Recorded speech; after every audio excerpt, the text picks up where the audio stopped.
Welcome to Young Strength, a Zoom series designed to explore the perspectives of young strength coaches emerging within the industry. I am your host, Lockie, and today I've got a man that's hard to tie down, especially because he'll be leaving soon enough. Michael Rheese, how are we? Very well, thanks, Locke. Very well. Thanks for having me on, mate. Mate, it's a pleasure. Um, First and foremost, I just want to say congratulations. You can kind of tell us why I say congratulations soon enough, but give us a little rundown about yourself and sort of where you are in the S&C world right now. Sure, mate. Well, I'm about 8 years in to working in the S&C field.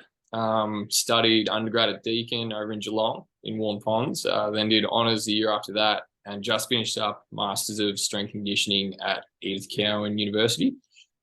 While I was at uni, did several internships through second and third year, CrossFit boxes, high performance centres, private schools, and then also football in terms of Geelong Footy League, so just amateur football, and cricket in the Premier League in Victoria.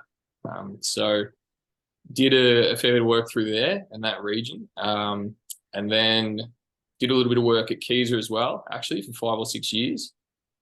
For those that don't know, it's a bit of a different setup. I'd have a look into it and just see if it's something that might interest you. But it was really good for me, especially soft skills.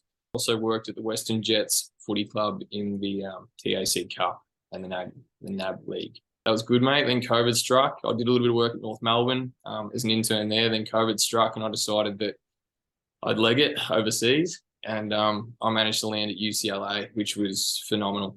Really, really good experience. And yeah, I mean, personally, in my eyes, upon reflection, it took my coaching to the next level. Obviously, still heaps of room to improve and get better, but it was definitely a big learning curve for me. And yeah, here we are, mate. Yeah, no, it's mate, it's quite a resume. I'm sure it's hard to fit on the one page, unless maybe you go like the size 7 font or something. But obviously, you've received yourself a new role back in the States. You'll be heading back stateside soon enough. Where are you heading there? Yeah, so recently got a role with the San Francisco Giants. I'll be heading over to Arizona. That's where I'll be based. I'll be working with one of their minor league affiliates there. And we kick off spring training in a couple of weeks. So from what I've been told, we'll have a bit over 100 athletes rolling through the facility any given day. So it'll be pretty intense. But yeah, fly out next week and really looking forward to it. It'll be a good challenge. I can't wait. Yeah, mate, and honestly, a huge achievement for you. I mean, obviously, this series is great because we generally get to talk to normally graduate assistants, interns, and it's just fantastic to sort of see that, I guess, almost light at the end of the tunnel where we can say, you know, this is that next step before you kind of move into that deeper part of your tenure. But getting into the questions, number one, the one we always ask, the why. Why'd you get into this profession? Yeah, mate. I mean, similar to a lot of people, like passion for sport. Grew up playing quite a few sports. Didn't really know what I wanted to do, to be honest. I'd tried my hand at trades and that sort of thing throughout school, but I was like, oh, we'll head off to uni and see how things go. And yeah, got into second year of uni, spoke to a tutor, and they were sort of like, oh, well, you should get out there in the field and actually see what some of these roles in exercise sports science entail. So I think the first one I went to actually might have been Woodford Sports Science Consulting. I started there and simultaneously started at Geelong Grammar. Within a couple of weeks, I was in love with it. I thought strength and conditioning was absolutely unreal. And I mean, something that probably really hit home for me was, and I don't really know where this began for me, but just wanting to help people be the best that they can be. And I saw strength and conditioning as a pretty cool avenue to do that. You know, really good fun working with people and athletes who were just trying to make themselves as good as they could possibly be at their sport.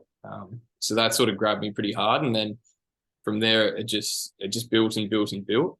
And I myself, when I was young playing footy, received like a bit of advice from coaches at the time and stuff like that, that once I learned a bit about strength and conditioning, I mean, was probably incorrect. So the more that I could try and learn and try and, I suppose, develop the knowledge around sport, lifting, and how they can both be intertwined no matter how old you are.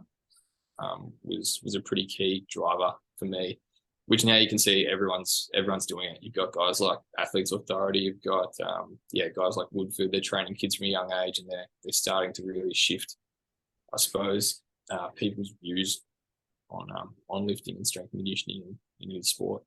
That's so true. I mean, I think we are very much still in the infancy of our industry, but there seems to be these massive developments in terms of, I guess, societal norms. So, the information's been there for years and years and years, and it's been so finite, and who's been able to actually utilize that. Whereas now it's becoming common, especially in those minor leagues, which is, it's great for us because it opens up so many doors to help. And I think that's that key thing that you sort of said there, which I love. In terms of your coaching itself, and I mean, obviously you talked about at UCLA, it took you to another level. Do you think that there's a certain mindset or attitude that you bring or focus on when you are coaching? Potentially drummed in from playing country footy and country cricket and stuff like that growing up is like rock up and train the way you want to play. Like you're only going to get as much out of it as you put in. So I think I'd bring that into my coaching as well. Rock up, be intense, do it to a high level. And if I'm doing my job correctly, you should get better. In terms of actually coaching and interacting with athletes and other coaches, other shareholders, stakeholders in the organisation, always try to be democratic. I think, two-way communication, get as many heads together as possible. If you've got a problem, everyone thinks differently, come up with as many solutions as you can, and then also utilize the athletes. Like athletes, some of them super, super intelligent. A lot of them know more about what they're doing sometimes than we actually do in terms of how they feel and what's required of their sport position, that sort of thing. So I think they're an integral party to coaching decisions sometimes. So utilize them as much as possible. And then I just think I'm a huge fan of autonomy, auto-regulation. So, have a framework, have a structure, but if, you need to be fluid week to week, day to day. So if things need to change, then don't be rigid. Just let that happen. As long as you've got a good, I suppose, reason for it to occur. And I really think about that as, I guess in my coaching, I always think pencil, not pen. And it really is sort of, some days you're going to have it on the sheet and you're going to have to rub it out. I know a funny experience with me, some of my footballers, I was working with Collingwood Footy Club and we had to train indoors for a few weeks. And I remember talking with a friend and he goes, why are you training the guys indoors? Is there a certain reason? And I just went, they get hay fever. They're not focused. Yeah. As simple as that, they just weren't breathing. They didn't look like they were having a great time. So I just went, we're just going to train inside. So it can be as simple as that, can't it? Mate, honestly, it can be as simple as that. And it's funny. You think all the issues you're going to have are really intricate issues. They're going to be related to your programming or something like that. But you're exactly right. Sometimes it can just be something as simple as that. And if you blow it off without actually addressing it, it honestly does affect morale and affect performance. So yeah, those ones are funny. That's a great little story. Yeah. Oh yeah, that one's going to last for a while. Yeah. I want to sort of stay on the collegiate sector for a little bit with you. And I think it's just because it's great to obviously see that Australians are getting over to the US and experiencing what I would probably deem as, the gold standard of if you've come out of university, you should intern in the US. Obviously having coached here and being able to coach over there, have you noticed, I guess, a difference in how things are approached? Yeah, mate, for sure. Definitely noticed some differences. I think the first one that I noticed when I got over there and watched these athletes go to work, mate, they went to work. There was not a second wasted. They were always doing something. They were always just getting into it, ripping in. It was crazy. It was so intense. I'd never seen anything like it in terms of the training, in terms of the mindset that they use to approach what they do every single day. And I think that just comes down to somewhere like UCLA, demanding perfection, demanding that these kids just, put the heart on the sleeve and absolutely go for it. So that was a real eye opener. And I was sort of like, righto, this is what work looks like, which was awesome because I was just like, yeah, I'm all about this. This is awesome. Let's get into it. The other one was, and it goes hand in hand, I suppose, is we're real laid back over here. we know what we need to do. Everyone knows what their role is. It's going to get done. Over there, they're super intense, even at times when they don't need to be. But I think that's just a bit of a cultural thing as well between Australia and America. But it was something that I had to learn pretty quickly. It was good to be laid back, but when you needed to be a bit more autocratic or authoritarian, like you needed to be able to flick that switch and pull that out. So that was something I probably didn't have a whole lot of. I learned a lot about it at the Western Jets. The coach there at the time, he had a bit of AFL experience. He played, and he was really good at coming up with feedback for me. I would ask every couple of weeks, but he was really good at having feedback ready. And that was something that he told me, is like, you've got to be a bit more authoritarian sometimes. Like, you've got to take charge a little bit more when you need, a different response out of these athletes. So I started to learn it there, but it went to another level once I got to the States, for sure. I mean, you would have seen it at Texas, but just having, hundreds of athletes through a day, there's no leeway for going 10 minutes over in a session or not starting a session on time. They are just perfect. Just bang, 10 a.m., 11 a.m., 12 p.m., athletes in, athletes out. They are so good at working the room. And they've got phenomenal facilities. You could fit a couple of hundred athletes in there at once, but they're so good at just having no clutter anywhere. Everyone just sweeps through. It's really fluid. It's really cohesive. And that was something that impressed me a lot and got me thinking a lot about how I would operate weight rooms in the future. So they're probably the big ones that I noticed straight away. And all the athletes are weapons. Yeah. Seriously powerful. It's terrifying when, I don't know if you had during the summer, but if any of the NFL guys had come back or, an Olympian, and you're just like, you'd watch them train and you're like, these NCAA athletes that are the best of the best. And then this guy, it's like they can become that. So it's just scary to think that there is even a progression tree at that upper echelon, or that, the 99th percentile. Seriously, yeah. That's something I found out pretty quickly as well. I'll be honest, I was a little bit in the dark, or just a little bit naive at first. I went over there and I had the sort of ranking system in my head, for example, AFL, VFL, TAC Cup. TAC Cup is the feeder into the AFL. So essentially that's your second tier. That's you getting drafted from there. And I was thinking over there, I was like, righto, collegiate system, pro, that's essentially AFL. There's your TAC. Yeah. And once I got over there, and the first couple of weeks, I realized that thought process is just so far off. Like, these kids are, the top 1% out of all the athletes of their age across the country. And then of that top 1%, a tiny percentage of them are making it to the next level. Like, it's just minuscule improvements over 4 years that get them there. So yeah, they can't afford not to be dialed in every single session, and they know it. Absolutely. I think obviously one of the main teams I got to work with is volleyball, and I think of the senior class that just won the national title, 5 or 6 went pro, which is incredible. That's a huge number of girls that are now essentially at that pro league. But then you think about, there's still a couple that didn't, or they pursued other avenues. And I think that's a big eye opener for a lot of people, is there are these guys that are at the very top and they don't want to go to that next level. They just choose to go work. And I think that's really respectful of, they still put in, they're still contributing to their team, and there's still that standard, but they know that there's another part to their life.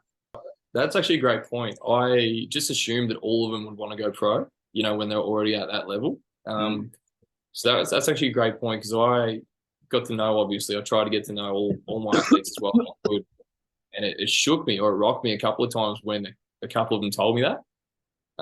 So it just goes back to, as a coach, always finding out what motivates people. They weren't motivated by going pro, but they were motivated by being the best teammate they could be and helping their mates. So it just comes back to how you want to communicate with each different athlete as well. And I guess, like, obviously, as you said, as Australians, we're very laid back. Do you find that there was an obstacle or something among that was really hard for you to sort of integrate with? Yeah, I think there was. I think for me, I try and build relationships, as quickly as I can. So part of my thought process when I went in there was, right, I'm going to try and get to know all these athletes as well as I can. I'm going to try and build some rapport with them. Having a laid back sort of personality, I suppose. Let's just put all Australians in that box for a sec. I was just happy to walk around and chat with them, before warm-ups, after their lift, even during quiet parts of their lift. And that's just not something that's done. Like it was very much coaches are here, athletes are over here. Like there's no fraternizing. They'll get to know us on our terms. That'll be it. And that was something that I found pretty tough to come to terms with initially. And I had a few discussions with, the other coaches there and the athletic director, and they were just like, mate, we just need you to be more standoffish. Like at the moment, you're too close with the athletes. And I was kind of like, wow, that sort of goes against my whole philosophy or just how I try to operate. So it was a big change, not being able to be as laid back and just cruise around and do whatever you're sort of used to doing and operating the way you're used to operating. So that was something that I had to change. And I ended up sort of meeting them halfway, got a lot more professional in that sense. And then it was actually really nice at the end of the internship, the athletic director said, you kind of changed my perspective on how we can go about building relationships and coaching, because you did have great rapport with a lot of the athletes and, we still got the job done. Absolutely. And I think, one of my greatest mentors over there was Clint Martin. And he sort of said, you need to be a thermometer, not a thermostat, and you need to change with that environment. But, I think there was a few times like he would come to me before the lift and be like, hey, I need you to be the hype guy, or I need you to be the bad guy today. And I think as strange as it is as a young coach, you're like, what is he doing? It did work and it made sense because, he would feed off that and they would feed off that. Whereas, the polarizing view of someone like Joe Korchik, who was with cheer, who was with track, he had a newborn. So he was pretty sleep deprived and he was a very easygoing guy, but he worked hard and, he never stopped. Like you said, they always have something to do, whether it is the athlete or the staff. So you take those pieces, don't you? Oh, for sure. Yeah, for sure. And you decide sort of what works in what situation, what works in other situations. And I think it's just all about as well, open communication. I mean, they were incredibly open with me. They're like, this is the environment we're trying to foster. We want you in it and we can see that you can coach, but we just want you to change sort of your behavior around these couple of things. And after that, it was smooth sailing. Yeah. It was good. It was good. Oh, absolutely. There's definitely, I think as harsh as it may sound, there's definitely no room for an ego in an Olympic weight room. If you get told to do something, you stand there and you do it. Yeah, 100%. They expect you to be on as soon as you're in there. There's no time for learning curves or anything like that. Like if they need something to change, they just tell you. And I liked it. I thought it was good. Immediate feedback, right between the eyes. It was good. Absolutely. And, I think, especially at those Power 5 institutions, the people that are within their roles are there for a reason. And, I think I had my ass chewed out a few times and, you stand there and you take it and the coaches will come to you afterwards and go, you understand why. And you go, yes. And you respect them for it because they know at the time they are that top dog in the weight room with their team. And they obviously have to make sure that standard's followed, not just by yourself, but by the athletes. So you end up understanding that it's a factor, and it's a hard one to sometimes take for some coaches. Yeah, 100%. Yeah. Hey, we're going to wrap it up with a little bit of rapid fire questions. We're running on the clock here, but got a couple ones for you. I think I'm interested to hear because these are very very well centered for you. Number one, beach or mountains? Mountains for me, mate. Yeah, on the boards or a bit of a hike? Yeah, hiking. Boards. Yeah. I'm hiking with snowboarding, mate. I'm gonna say I'll end it there if you were like, no, we'll just go for a hike. Med ball or barbell? Barbell for me. I'm too slow for a med ball. Yeah, too slow for a med ball. Can't make it look good. Mate, sounds like you need more med balls. Yeah, true. Yeah. Worst beer in Australia. Now this goes back to you and me at the ASCA conference, and I panicked. And I ordered a Cascade? Was it a Cascade? Yeah, and you're not wrong. That is nearly the worst one, along with James Bogues, I reckon. Oh, no, that is true. Yeah. Sorry to throw Jimmy under the bus, but No, yeah. that is fair enough. Um, Best coffee in LA. Now Mate, honestly, I'm taking your word on this one because you're an Australian. So we've had a lot of American guests. I haven't asked them about coffee. I reckon Starbucks did it for me every time. No. Mate, I'm telling you, they did not miss. I don't reckon they missed once. What's your coffee order? It's pretty simple. I was actually mixing it up a little bit there though, but mate, it's usually cappuccino with wine. Okay, okay. Because I'm a long black man. I'm sorry. I'm a black coffee guy. And I remember getting off the plane at mate. I'm sorry. I'm a simple dude. Surely But no one can miss on that.